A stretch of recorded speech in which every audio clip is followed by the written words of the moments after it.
고백하겠습니다. 예수님 안에서 나는 언제나 행복합니다. 예수님과 함께 기쁘고 즐겁게 삽니다. 이렇게 사는 우리 모두가 되기를 예수님의 이름으로 축원합니다. 하나님 말씀 사무엘상 14장 47절로 48절 말씀 보도록 하겠습니다. 사무엘상 14장 47절로 48절의 말씀입니다. 다 함께 하나님 말씀 읽도록 하겠습니다. 사울이 이스라엘 왕위에 오른 후에 사방에 있는 모든 대적 곧 모압과 암몬 자손과 에돔과 소바의 왕들과 블레 사람들을 쳤는데 향하는 곳마다 이겼고 용감하게 아말렉 사람들을 치고 이스라엘을 그 약탈하는 자들의 손에서 건졌더라. 아멘. 전쟁에서 승리하다, 이 같은 제목으로 하나님 말씀 나누고자 합니다. 여러분, 역사가 시작된 이래 전쟁은 계속되어 왔습니다. 사람이 사람을 죽이고 군대가 군대를 쳐서 죽이는 이 전쟁은 사실 있어서는 안 될 것인데, 그럼에도 불구하고 전쟁이 없었던 적이 없었죠. 지금도 세계 어딘가에서는 서로가 서로를 죽고 죽이는 전투가 벌어지고 있을 겁니다. 이렇게 전쟁이 일어나고 사람이 사람을 죽이는 것을 보면 역시 사람은 태어날 때부터 원죄를 가지고 태어났음을 알려주는 예라고 할 수가 있을 것입니다. 그렇게 해서는 안 되는데, 사람의 사람을 다치게 하거나 상하게 해서는 안 되는데, 안타깝게도 사람의 욕심과 사람의 생각이 이렇게 전쟁을 일으키고 수많은 사람들을 살상하는 무서운 일들을 일으키게 되는 것이죠. 이렇게 전쟁은 계속되어 왔는데 시대에 따라서 전쟁의 양상은 많이 달라졌습니다. 요즘이야 직접 군사와 군사가 대하지 않고 미사일을 쏠 때에도 단추 하나만 누르면 미사일이 날아가서 수많은 사람들을 죽이기도 하고 또 초토화시키기도 합니다. 얼마 전에는 사우디아라비아 정유 시절에 무인기 드론으로 공격을 해서 큰 손해를 입기도 했죠. 바야흐로 더 이상 사람과 사람의 싸움을 싸우는 시대가 아니라 무기의 역할에 따라서 전쟁에 이길 수도 있고 질 수도 있음을 현대전의 양상에서 볼 수가 있습니다. 하지만 옛날에는 그렇지 않았죠. 오늘 이 말씀이 기록될 당시도 마찬가지였습니다. 우리가 잘 아는 삼국지연이라는 책이 있습니다. 중국의 작가 나가종이 쓴 책인데, 그 책들을 아마 한국 사람들이라면 다 한 번씩 이상은, 특히 남자들은 보았을 겁니다.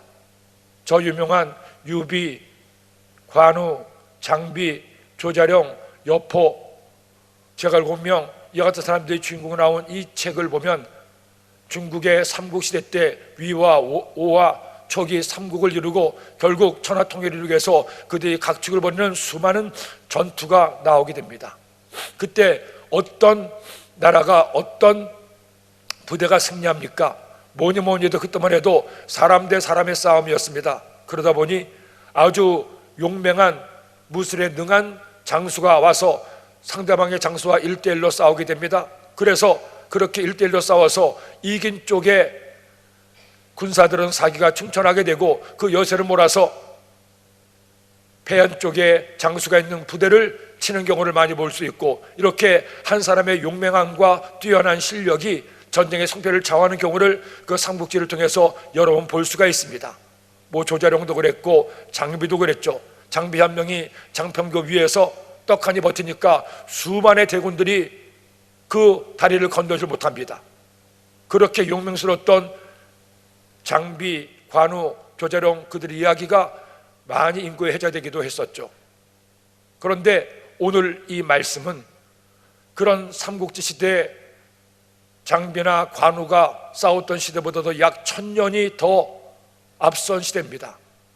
그 당시 삼국지가 쓰여질 당시에 시대적 배경이 약 2000년 전이었다면 이 사울과 블레셋과의 전투는 지금부터 약 3000년 전에 일어났던 사건입니다. 그러니 그 당시에는 더 용맹한 한 장수의 싸움이 얼마나 중요한가 하는 것을 오늘 말씀을 통해서도 알 수가 있죠. 그리고 오늘 이 전쟁을 통해서 한 명의 뛰어난 영웅이 등장하게 됩니다. 그 영웅은 바로 요나단이었습니다. 사울의 아들이었던 이 요나단은 용맹한 장수였고 두려움을 몰랐습니다. 그리고 그가 가장 먼저 성공해서 나가서 싸웠을 때 마침내 기세가 오른 이스라엘 군대가 브레셋을 쳐서 승리할 수가 있었던 것이죠. 자, 그렇다면 다윗의 절친이 했던 요나단, 그가 어떤 사람이었고 또 어떻게 요나단과 사울왕과 이스라엘 백성들이 브레셋과의 전투에서 이겼는지 함께 말씀을 보도록 하겠습니다.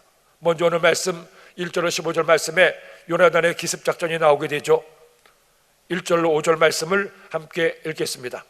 하루는 사울의 아들 요나단이 자기의 무기를 든 소년에게 이르되 우리가 건너편 블레셋 사람들의 부대로 건너가자 하고 그의 아버지에게는 아뢰지 아니하였더라.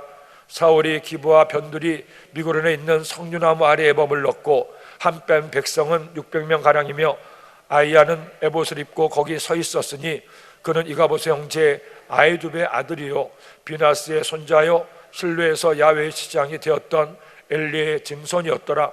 백성은 요나단이 간 줄을 알지 못하니라.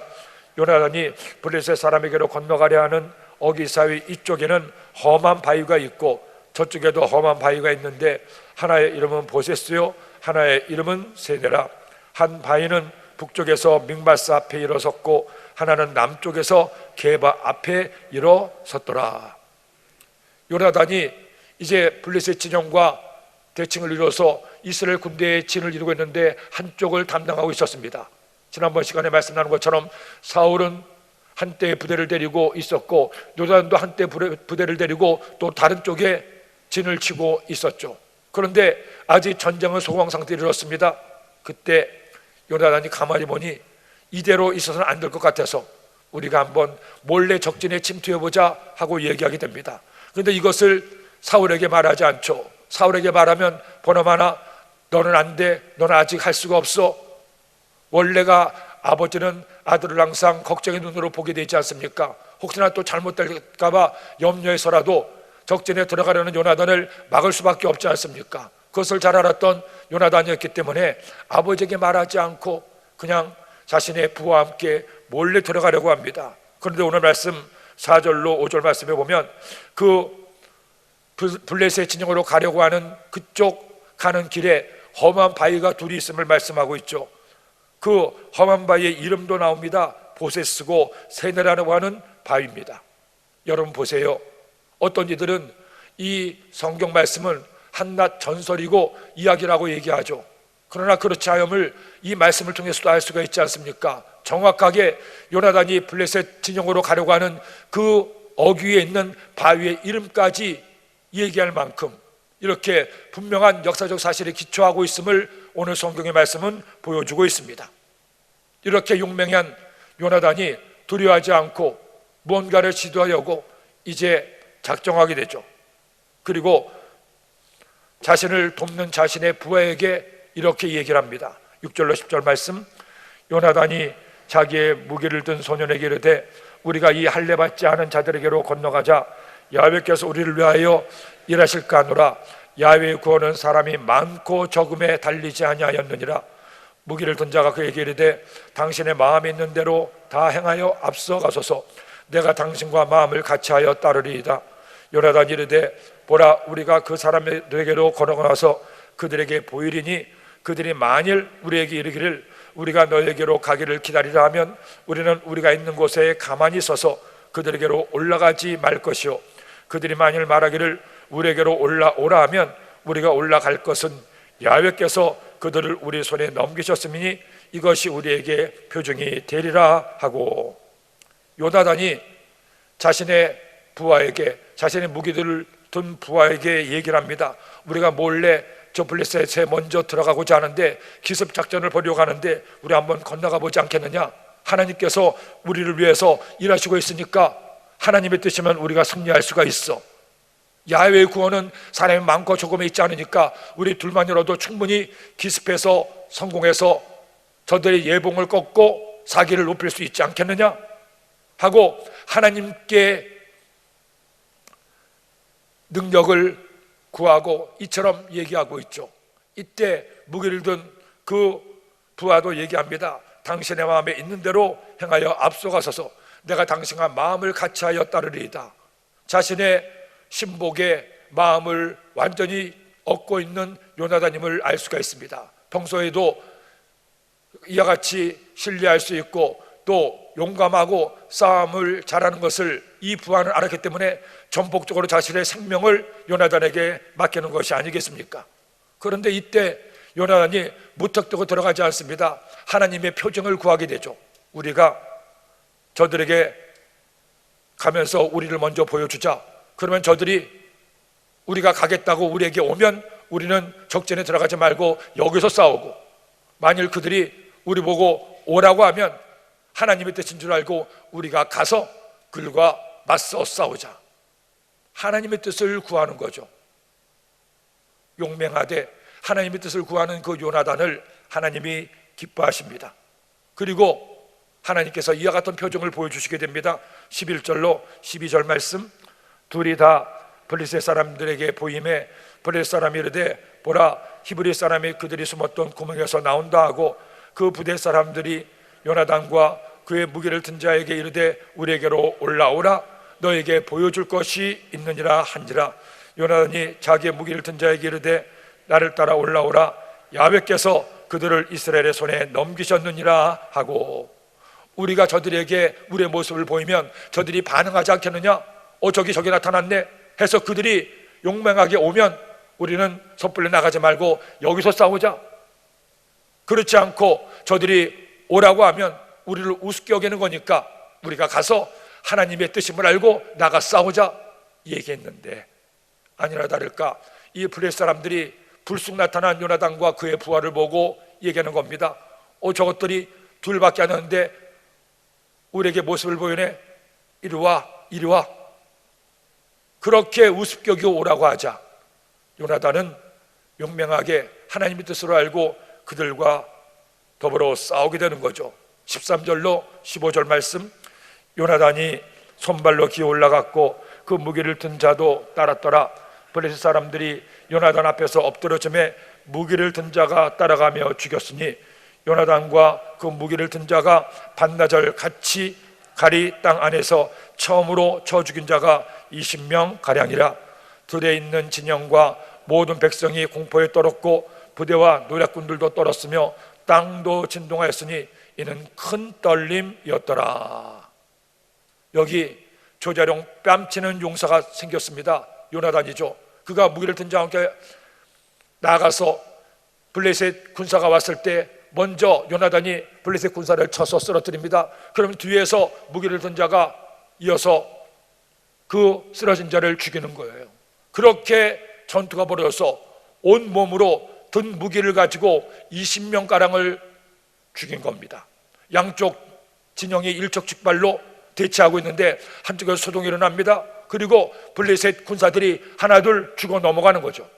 이것이 블레셋 진영에 있던 군사들에게는 큰 두려움이 됐고 반대편에 있던 이스라엘 진영에게는 큰 사기를 북돋우는 기회가 될 수가 있었던 겁니다.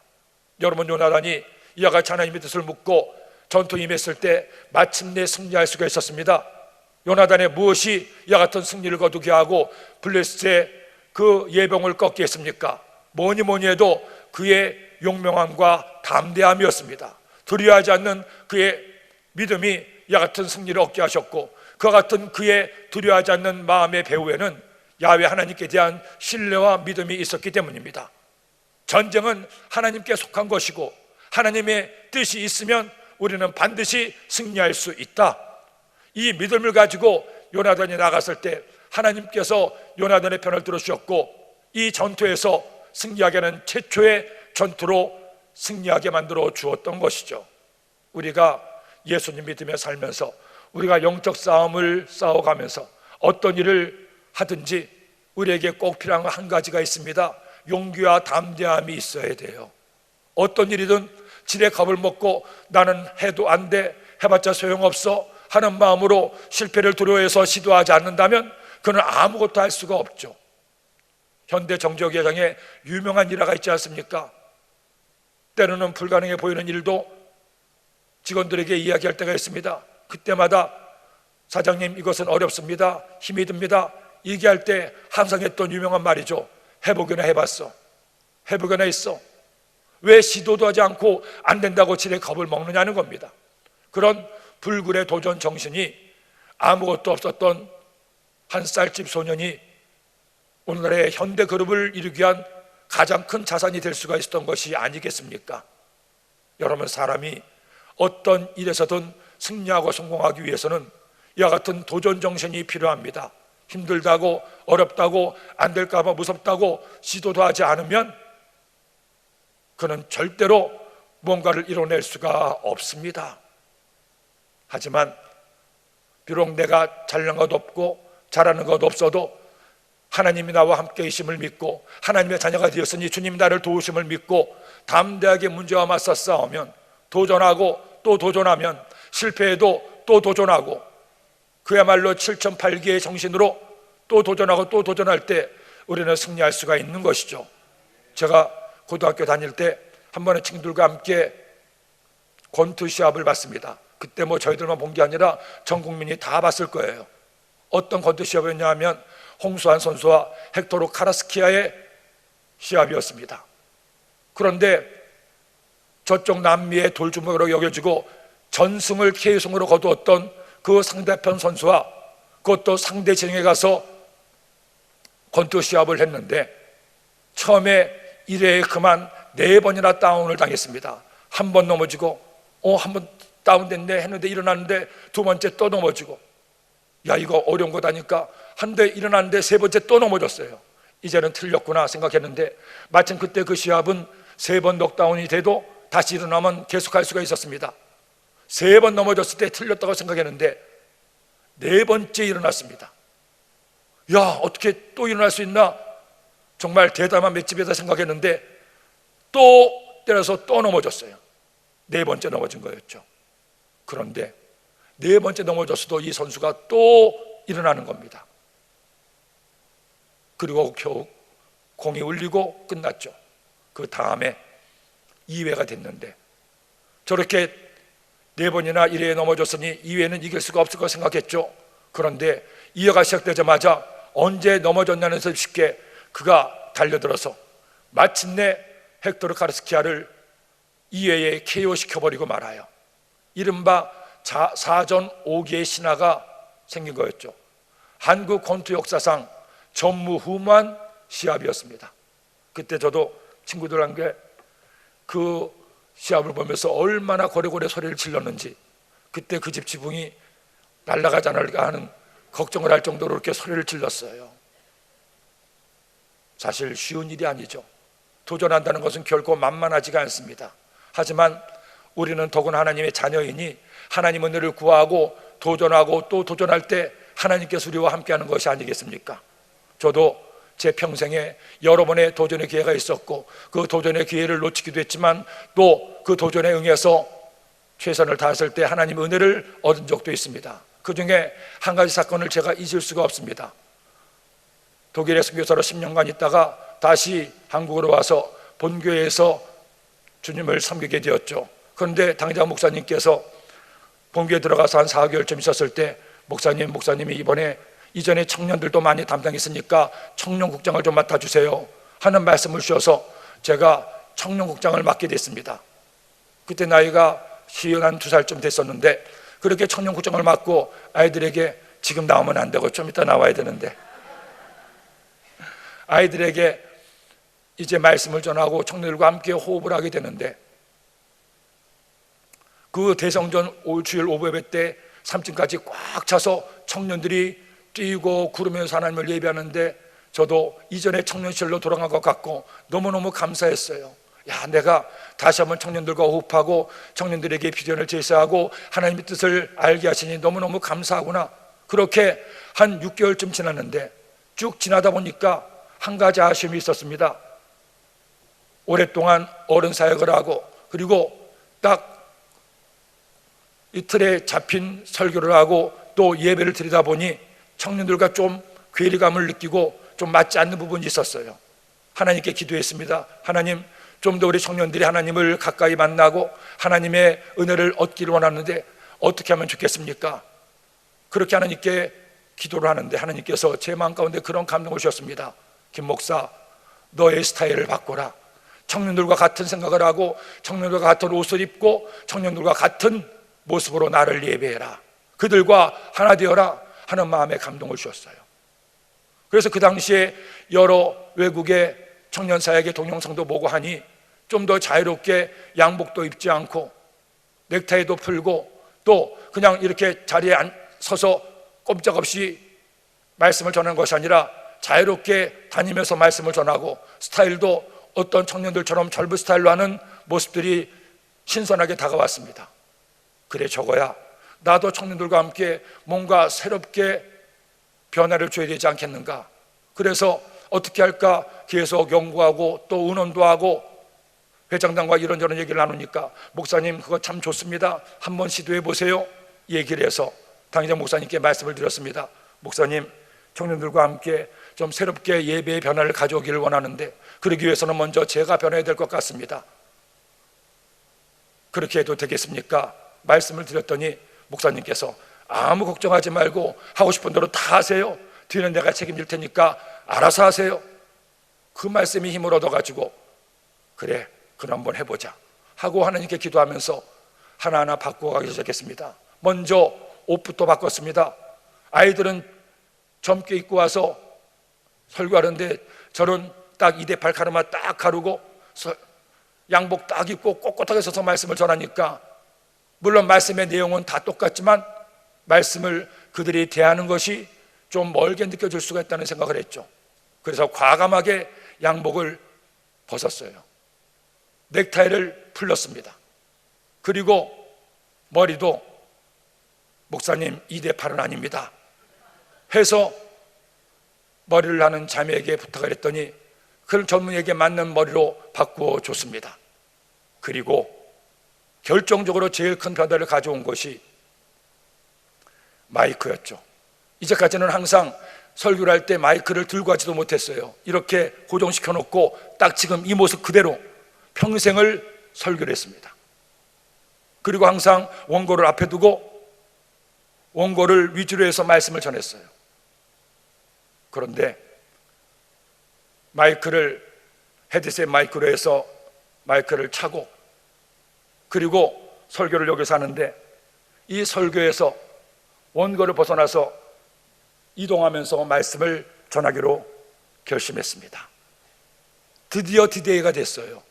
그렇게 예배를 드리기로 마음 먹고 준비해서 첫날 예배를 드리기 위해서 대성전에 올라갔는데 제 평생에 그때처럼 떨렸던 적이 없어요. 야, 이거 될까? 괜히 한 발 움직였다가 내용 다 잊어버리고 버벅거리면 어떡하나? 안 하니만 못할 수 있는데 그냥 서서 할까? 지금이라도 앞에 마이크 고정돼 있으니까 그냥 할까? 속절없이 시간은 가고 마침내 제가 설교하기 위해서 강대상에 딱 섰어요. 그리고 말씀을 전하다가 요때 움직여야지 마음 먹고 했던 적이 있었는데 그 시간이 또 다가온 거예요. 그래서 한 걸음을 옮기려고 하는데 저는 멀쩡하게 있는 것 같지만 속으로 얼마나 떨리는지, 그렇게 떨리다가 마침내 한 걸음을 뗐을 때 제 목회에 한 걸음이 바뀌어진 거예요. 이때 보여줘야 됩니다. 저렇게 바꿨습니다. 또 한 장 보여주세요. 예, 이제 그만 보여주세요. 사실은 여의도 순복음교회에서 그것도 대성전에서 주일 대예배 때 저렇게 예배를 드린 것이 처음이었어요. 그런데 하나님께서 감동하시고 우리 목사님께서 허락해 주시고 청들과 함께 호파교회에서 있을 때 딱 그 한 걸음을 떼고 아니 저 모습으로 강다상에 섰을 때 청년들이 환호성을 지르고 하나님께 영광을 돌렸습니다. 아, 저 목사님이 비로소 우리와 하나 되시는구나. 저는 그때 그 청년들과 함께 했던 1년 반을 잊을 수가 없어요. 그때 이후로 제가 젊어졌다는 소리를 많이 듣습니다. 저는 그 당시 저처럼 소심하고 변화를 두려워하는 사람이 하나님이 도우시니까 이렇게 변화할 수 있구나 하는 것을 생각하고 깨닫고 얼마나 감사했는지요. 여러분, 도전하지 않으면 승리도 없습니다.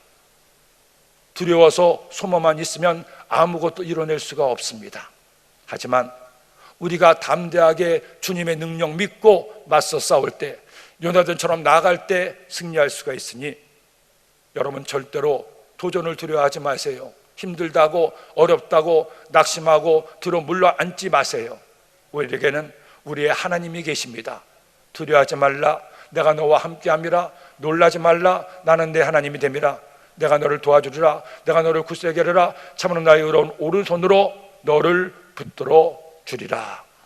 어제도 말씀드린 것처럼 이사야서 41장 10절의 말씀을 날마다 붙들고 승리하는 우리 모두가 되기를 예수님의 이름으로 축원합니다. 자, 이렇게 요나단이 용맹하게 하나님의 백 믿고 나갔을 때 승리를 거둡니다.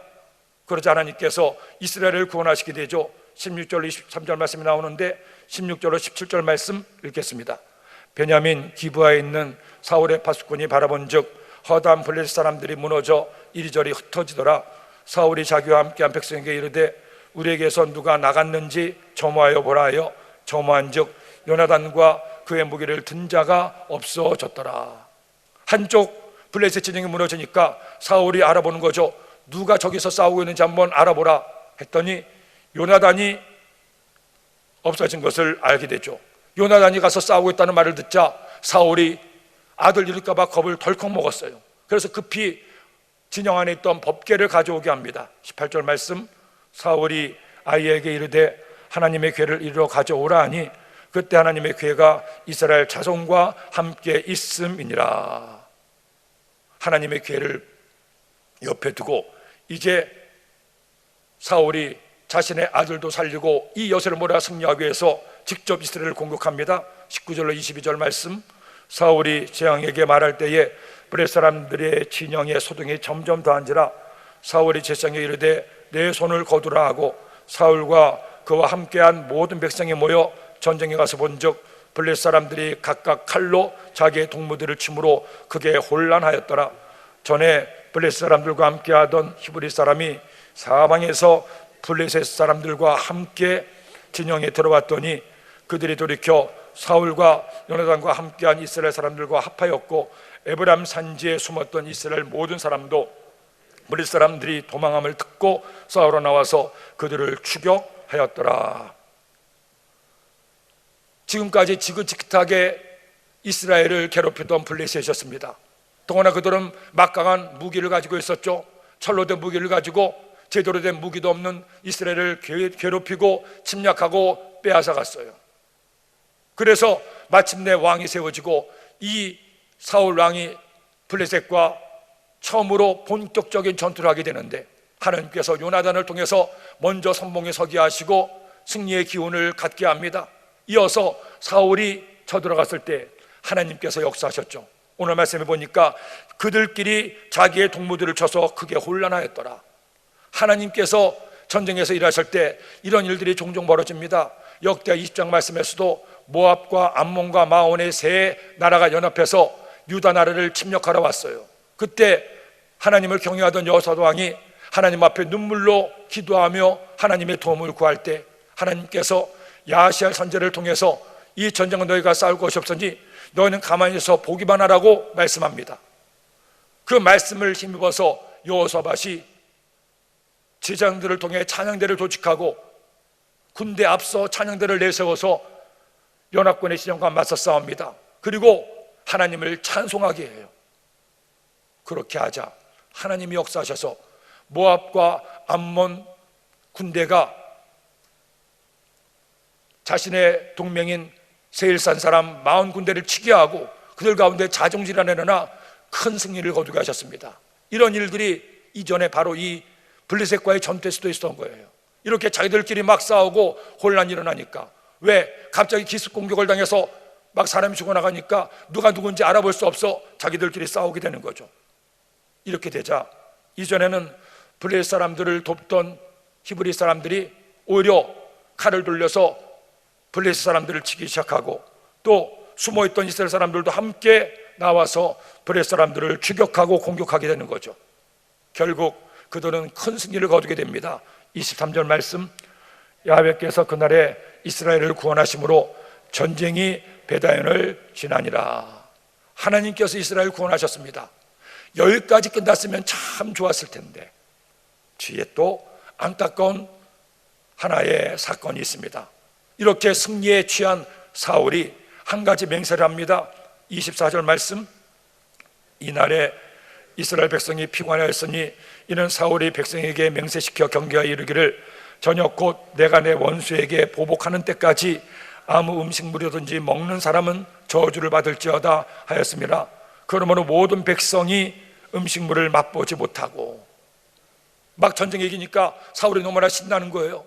우리의 불구대천의 원수 블레셋이 저렇게 죽어나가는구나. 그래서 객기를 부립니다.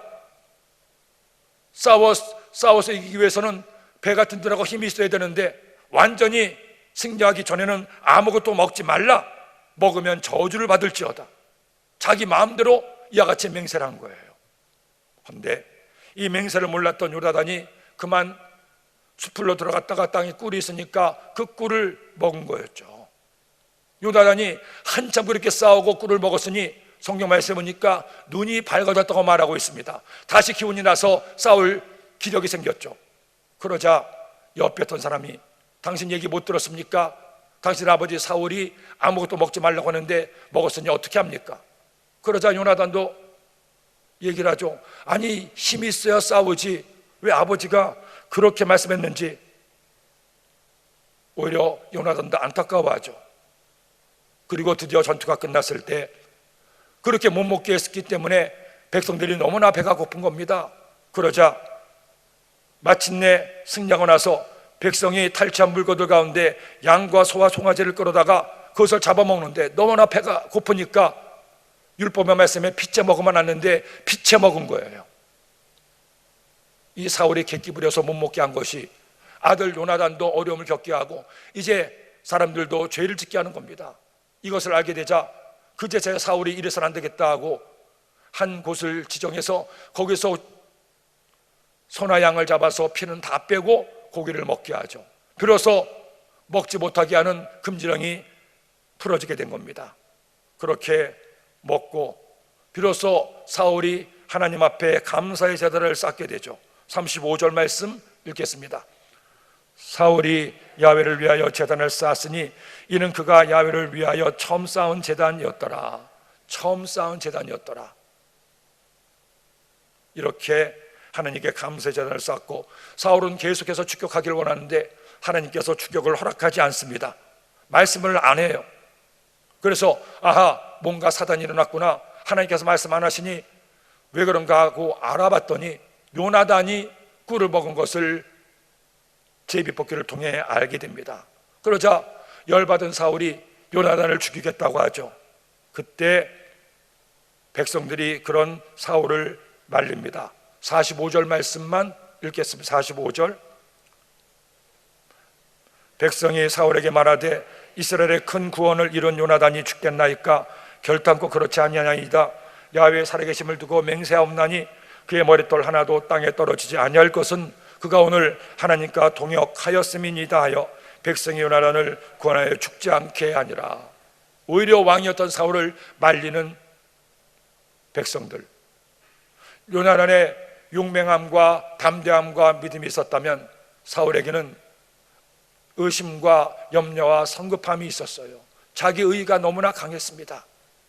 결국 이것이 사울의 멸망의 원인이 되기도 하죠. 이렇게 전쟁은 끝났고 사울은 이 전쟁에서 완전히 이기지 못했지만 불구대천의 원수 블레셋에게 대성을 거두고 그 명성이 날로 높아지고 사울이 사는 날 동안에 그는 수많은 전쟁에서 이기고 이스라엘을 지켜낼 수가 있었습니다. 우리도 주님 믿으며 살면서 영적 싸움을 싸우고 있는데 사울의 성급함이나 사울의 두려움이 아니라 요나단처럼 용기와 담담을 가지고 어떤 어려움과 문제를 만나든 주님이 나와 함께 하시지 승리할 수 있다는 믿음으로 맞서 싸워서 마침내 승리하는 우리 모두가 되기를 예수님의 이름으로 축원합니다. 기도드립니다. 하나님 아버지, 감사합니다. 고맙습니다. 오늘도 주의 말씀을 주셨으니 이 말씀 마음에 꼭 새겨서 말씀 따라 살아감으로 승리하는 우리 모든 성도들 되도록 인도하여 주옵소서. 오늘도 주님과 함께 동행하며 살 때 하나님께서 축복하사 은혜를 더하시고 그 육체를 강건하게 하여 주옵소서. 범사가 형통하게 하여 주옵소서. 주님 믿고 나갈 때 승리하는 저희 모든 성도님들 되게 하여 주옵소서. 예물 드린 손길마다 주께서 갚아주시고 복의 복을 더하여 주옵소서. 예수님의 이름으로 기도드립니다. 아멘.